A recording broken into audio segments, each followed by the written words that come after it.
Hello everyone and welcome back to a brand new video here on my channel.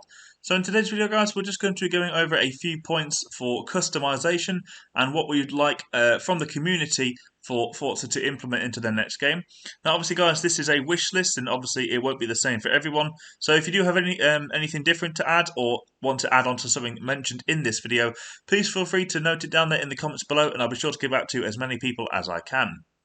So we're going to go straight into today's video guys. So what really bothers me and kind of annoys me a bit is technical stuff. So basically each tune you do is essentially the same and doesn't change how a car feels.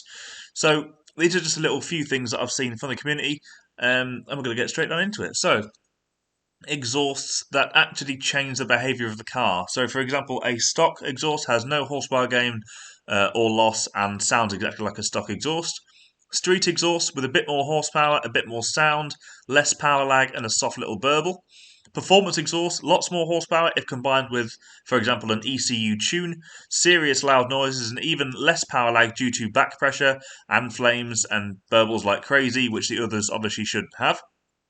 Race exhaust, less horsepower with no ECU tune, or more with ECU tune, and insanely loud and raspy exhausts, proper racy exhausts, flames, cracks and burbles, all that good stuff. Can be done with pitching the tone as well, for example, like in Need for Speed, but there's no need to record multiple exhausts of cars. It's just so we actually get some feedback from different exhausts, and the pop and bangs, etc., and that can be universal for different cars. Air filters, making a bit of a raspy engine noise with different stages of air filters, with also better throttle responses. Stock, tuning filter, airbox and open filters, for example. Part 3, the radiators. So horsepower would increase and keeps the horsepower at a high level if a big tune is used whilst driving at high temperatures or long periods of time, which is kind of a must-have for big horsepower cars with turbos. Rev limiters and two steps, etc., etc. So instead of the engine running into the limiter and cutting off the fuel, you could place a rev limiter a bit sooner and hear that noise without the engine stalling if you get to the limiter. And also, example, launch control as well if your car doesn't have it at stock. Ports for rotary engines, actual behaviour of superchargers and turbos, so centrifugal, single turbo, bi-turbo, quad turbo, screw compressor and so on. It's quite annoying that every car feels almost the same and turbo lag isn't really realistic at all. Also, you can swap out turbo paddle wheels and supercharger pulleys. Different cockpit add-ons, so boost gauges, LCD displays and so on. Nothing to actually replace anything in the cockpit, but something to attach on the dashboard, for example. Electrifying engines, hybrid add-ons, etc. Turbo engines, methanol injection, nitrous injection, all of that kind of stuff, obviously for racing purposes. Heads-up display all over the windscreen would add some immersion if you are driving in first person, probably only available on next-gen consoles, however, and PC, of course. So numbers tuning, which is where the biggest problem is in some people's opinion, because you can only tune the handling right now, but not the engine. So you could suggest something like RPM limit changes, boost thresholds, and etc. Sequential gearboxes like in Forza Motorsport 7 with a nice sound and very fast shift times. And why all of that? Well, because it's easy, and it's a great and easy way to get rid of the old homologation system. Instead of having to choose upgrades which are cheap, it brings no advantages. Everything will be calculated to the certain car that you add to it. So, for example, on a engine, a different exhaust or an ECU tune, it won't do much, but it will be noticeable. So then again, a higher rev limit will do a lot. This way, everything will be fair.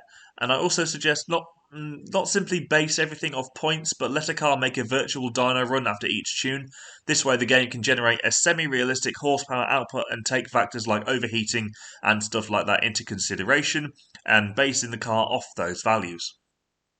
A few more things, guys. So the feature to convert pop-up headlights to non-pop-up headlights on cars, for example the RX-7 and the Corvette C5.